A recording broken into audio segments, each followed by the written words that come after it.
Alors bonjour à tous. Une petite vidéo que je vais laisser en semi-confidentiel sur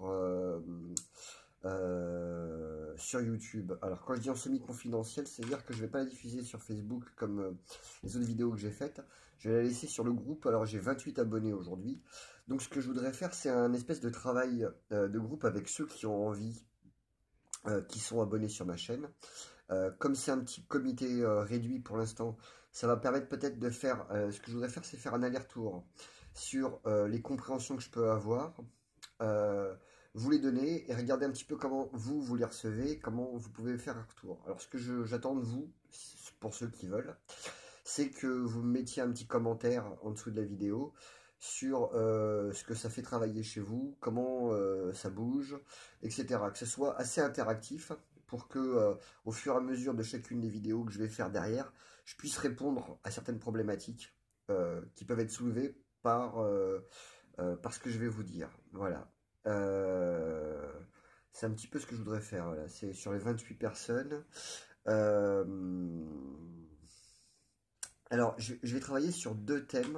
Je vais essayer de faire quelque chose qui ressemble à ça, parce qu'il y a comme un titre là qui commence à apparaître, qui s'appellerait Paradoxe émotionnel, hein. Je voudrais travailler sur deux dynamiques que j'essaye de réunir, parce que je pense que toute guérison passe par une guérison émotionnelle, hein, parce que toute maladie, toute problématique est une problématique émotionnelle où il y a une émotion qui est contractée et qui n'arrive pas à être évacuée, d'accord? Et une fois qu'elle est évacuée, la guérison se fait spontanément.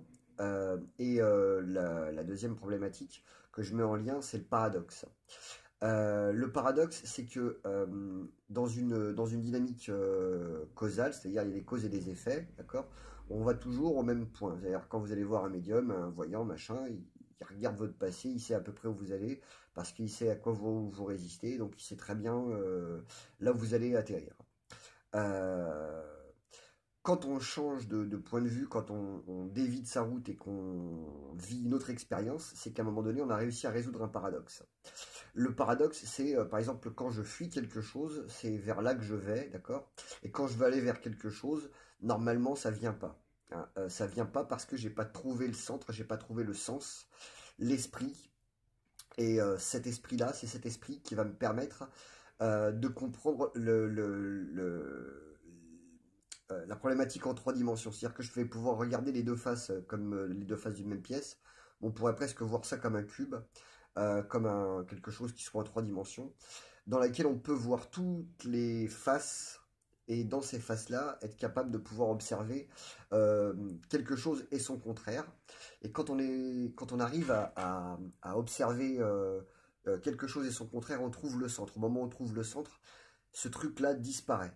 Par exemple, là en ce moment, on travaille, enfin ça fait des années, moi je travaille sur la dynamique des relations, hein, les relations de couple ou les relations avec des amis par exemple.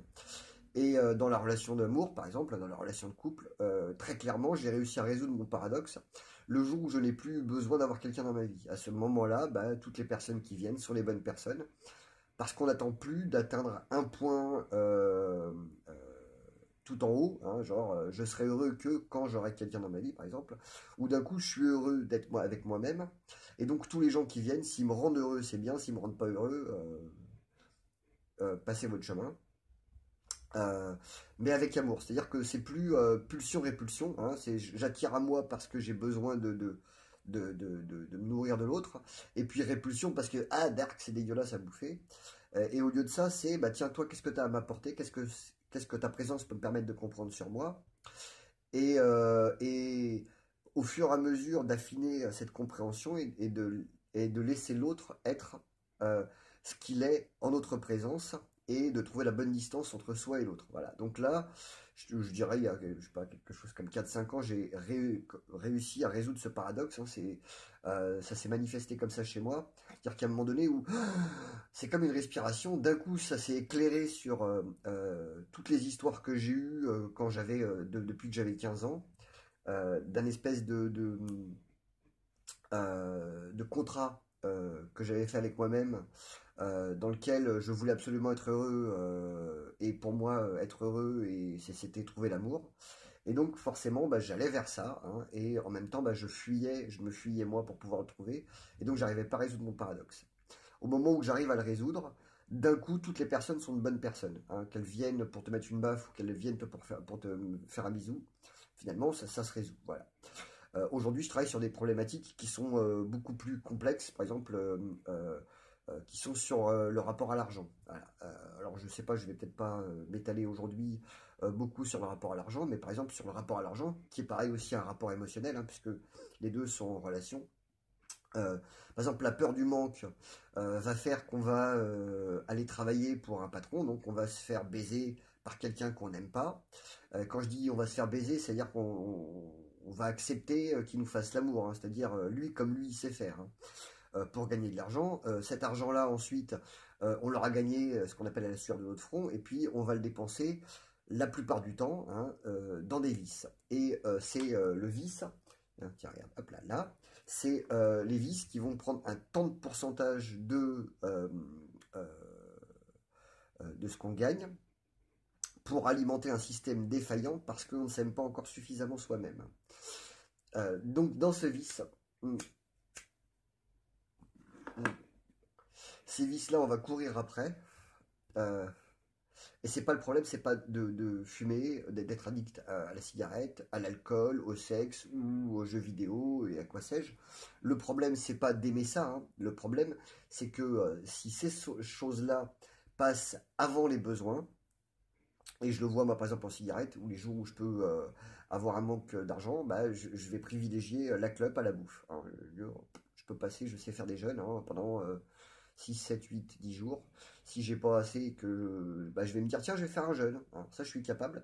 Par contre me dire tiens je vais passer 2 jours sans fumer et puis je vais voir ce que ça me fait, j'ai beaucoup plus de mal par exemple. Voilà. Donc là on est en train de travailler ça depuis une semaine avec Virginie où on est en train d'essayer de trouver la résolution de ce paradoxe-là. Et on sait que c'est toujours un paradoxe émotionnel. C'est-à-dire que une fois qu'on a découvert à quel endroit l'émotion elle est bloquée, dès qu'on la libère, euh, ça devient beaucoup plus clair. Et le but n'est pas d'être non-fumeur, par exemple, hein, ou parce que sinon, si on arrête complètement la cigarette, on devient un fumeur abstinent, et donc on n'a toujours pas réglé le problème, et l'émotion qui a besoin d'être libérée, elle va aller se coller sur autre chose. J'ai vu des gens qui sont venus me voir en me disant j'aimerais bien que vous me fassiez arrêter de boire, parce que j'étais voir un magnétiseur il y a 2 ans, et le magnétiseur, bah, il m'a fait arrêter de fumer, c'est cool, hein, je fume plus, mais par contre, bah, je suis passé de 2 verres de vin le soir à une bouteille. Donc on voit bien que ça sert à rien. Le problème n'est pas là. Moi, il y a 3-4 ans, j'ai réglé mon problème avec l'alcool où j'avais besoin de boire tous les jours de l'alcool. Aujourd'hui, quand il y en a, c'est cool, je prends un verre, je me bourre plus jamais la gueule d'ailleurs. Et quand il n'y en a pas, bah, c'est cool aussi. Voilà. Donc le rapport avec moi-même par rapport à l'alcool c'était la colère, hein. Donc bah, il a commencé à être résolu à ce moment-là. Il a été encore un peu plus résolu encore depuis que j'ai fait Compostelle juillet, août, septembre, où là je l'exprime carrément ma colère. Je peux aujourd'hui me mettre en colère face à quelqu'un, face à des hommes par exemple. Ça c'était une problématique parce que comme je suis gaulé comme un cure-dent, le rapport à la violence masculine qui était en moi, que je voulais pas repérer, donc elle s'exprimait pas comme ça. Donc là, elle est capable de pouvoir exprimer cette colère-là. Maintenant, aujourd'hui, bah, j'ai encore plus résolu mon problème. On dira que la tristesse, on peut l'associer à, par exemple, la tristesse. Ah, bien. La cigarette, on peut l'associer à la tristesse, par exemple. Eh ben, alors que je suis plutôt quelqu'un qui arrive à me mettre à rentrer dans une tristesse, il y a chez moi une forme de culpabilité à la ressentir qui fait que je ne résous pas mon problème. Et il y a l'addiction. euh, L'envie d'être addict, c'est-à-dire d'avoir une espèce de but euh, pour pouvoir survivre, hein, qui va être qu'il faut quand même trouver de l'argent pour pouvoir se payer ses vices. Et donc ça alimente le système. Mais au lieu de l'alimenter en positif, c'est-à-dire je vais faire des vidéos parce que j'aime bien et que ça me nourrit vraiment, par exemple, de communiquer avec vous, de faire ce travail-là avec vous, ça me nourrit vraiment, mais ça demande à aller chercher au fond de ses tripes la force de se montrer face aux autres, euh, que les gens vous disent waouh c'est génial ce que tu fais, d'être connu, mais aussi d'avoir autant de critiques que de waouh c'est bien, et d'avoir des mecs qui disent c'est n'importe quoi, tu racontes de la merde, t'es qu'un charlatan, blablabla, blablabla, mais t'es qui toi, tu te prends pour qui, enfin bref. Et tout ça, c'est se montrer au monde, c'est très compliqué. Alors on va nourrir cette peur d'aller se montrer aux autres, on va la nourrir avec des choses qui sont pas forcément justes. C'est-à-dire un vice, tu peux fumer autant que tu as envie, tu en auras toujours envie de plus, et encore, et encore, et encore, et ça nourrit jamais. Voilà. Donc là, voilà, j'ai mis en association, hein, les deux, le paradoxe et l'émotionnel. Et donc pour revenir sur cette notion, hein, de paradoxe et d'émotion, quand on a résolu le paradoxe, on ouvre une porte qui permet à l'émotion de sortir. Tant qu'on est prisonnier sur un chemin et qu'on n'arrive pas à voir un truc et son contraire, ben on n'arrive pas à libérer l'émotion, hein. C'est tout le travail que je suis en train de faire en ce moment. C'est celui-là. C'est-à-dire, c'est dès une circonstance arrive, c'est de la transformer, et c'est de la transformer. C'est d'observer aussi l'autre côté. Une fois que j'ai observé l'autre côté de ce qui peut m'arriver, je dis, tiens, ah, j'ai pas d'argent. Ah, merde, bon, qu'est-ce que ça va me permettre? Et bah là, à ce moment-là, je vais sortir, je vais regarder comment je peux partager avec les autres alors que j'ai pas une thune dans les poches. Et d'un coup, je fais des rencontres absolument géniales, quoi. Hier, j'ai rencontré un mec super. On a eu une super discussion. Il m'a payé un café. Enfin bref, c'était absolument inattendu. Et il connaît quelqu'un que je connais sur Facebook. Enfin bref, bon. Synchronicité, voilà. Parce que d'un coup, on sort. Et puis d'un coup, bah, voilà, ça arrive, ça existe. Moi, ce que j'aimerais pour les 28 abonnés que j'ai, enfin pour les 28, pour ceux qui veulent, des 28, pour ceux qui veulent bosser là-dessus, hein, qui reçoivent la vidéo, qui la regardent, qui ont envie de participer, de faire ce petit tour un petit peu d'horizon avec moi.